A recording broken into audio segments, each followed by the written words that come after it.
उसका जवाब भी दिया जा सके। और एक बड़ी मिल रही है, पाक सरकार का अपनी ही सेना पर कंट्रोल नहीं है। एक बड़ी खबर आपको बता रहे हैं, शहबाज शरीफ की बात नहीं मान रही है सेना।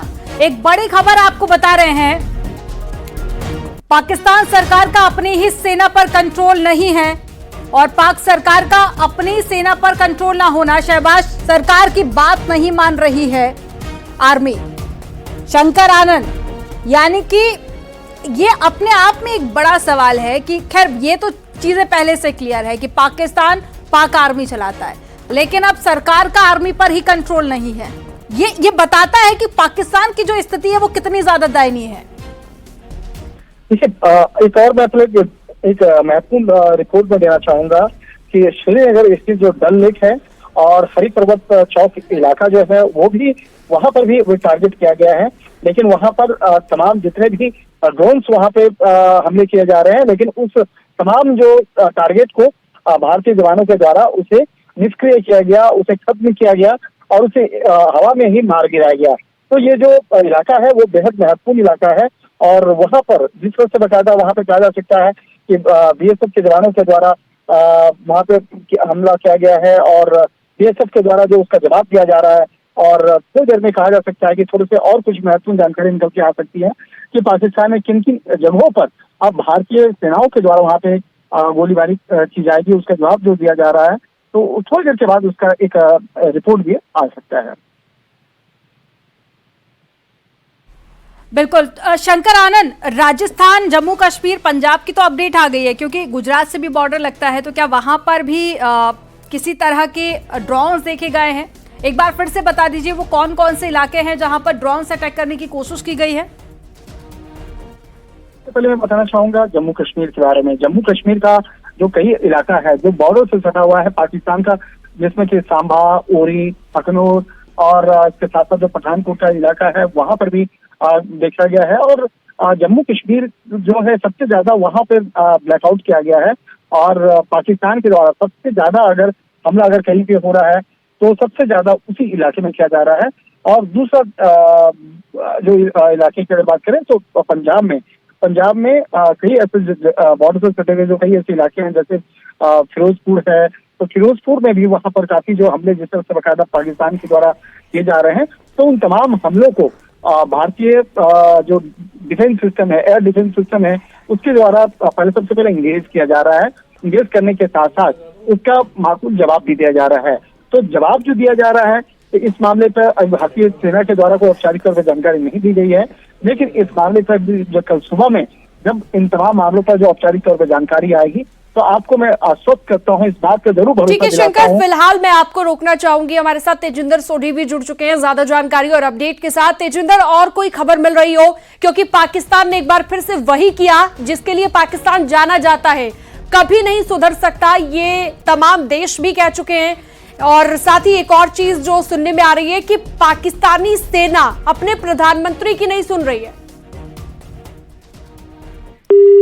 तो लगता है तेजिंदर सोढी तक आवाज नहीं पहुंच रही है, संपर्क नहीं हो पाया है। इसी सवाल को लेकर आपके पास आना चाहूंगी मैं शंकर आनंद, क्या क्या अपडेट्स मिल रही है ये भी बताइएगा, और साथ ही क्या ये जानकारी भी है कि जो पाकिस्तानी सेना है वो शहबाज शरीफ की बात नहीं सुन रही है?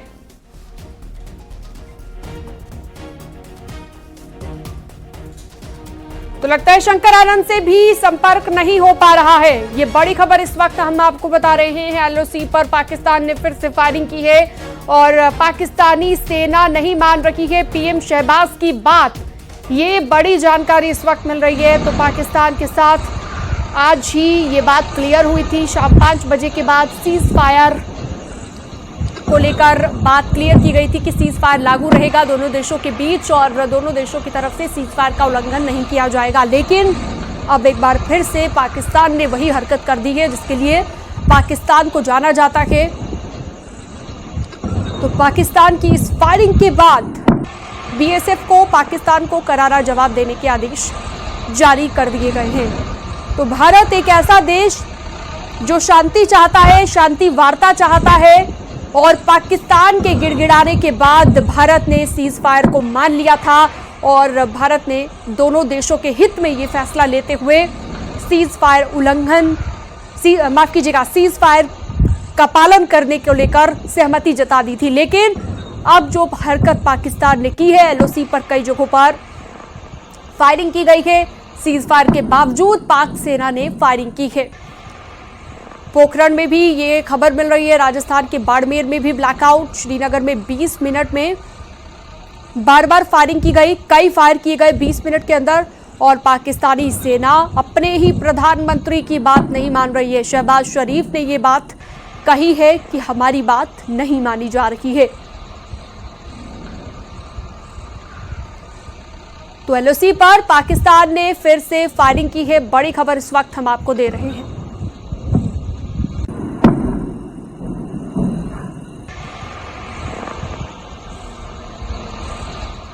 तो सीज फायर उल्लंघन पर भारत का जोरदार पलटवार। भारत ने पाक पर जवाबी ड्रोन हमला शुरू कर दिया है। तो अब देखिए, एक बार फिर से स्थिति तनावपूर्ण हो गई है और एक बार फिर से पाकिस्तान को करारा जवाब देने की तैयारी शुरू कर दी गई है। हालांकि बॉर्डर पर तमाम जो जवान होते हैं वो वैसे भी सतर्क ही रहते हैं, लेकिन बावजूद इसके अब जब ये खबर सामने आई, ड्रोन हमला जब उधमपुर में किया गया पाकिस्तान की ओर से, तो उसके बाद अब भारत की तरफ से मुंहतोड़ जवाब इसका दिया जाना तय है। तो पाक फायरिंग के जवाब में बीएसएफ ने फायरिंग भी की है और इसकी तैयारी भी शुरू कर दी है कि अब कैसे पाकिस्तान को मुंहतोड़ जवाब दिया जाएगा।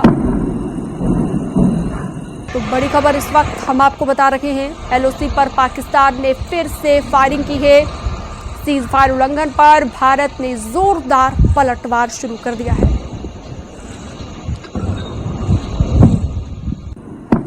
अजमेर बहादुर जी हमारे साथ जुड़े हुए हैं, डिफेंस एक्सपर्ट हैं। अजमेर जी, क्या कहा जाए पाकिस्तान की इस हरकत को, क्योंकि पाकिस्तान ने फिर वही काम किया जिसके लिए वो जाना जाता है।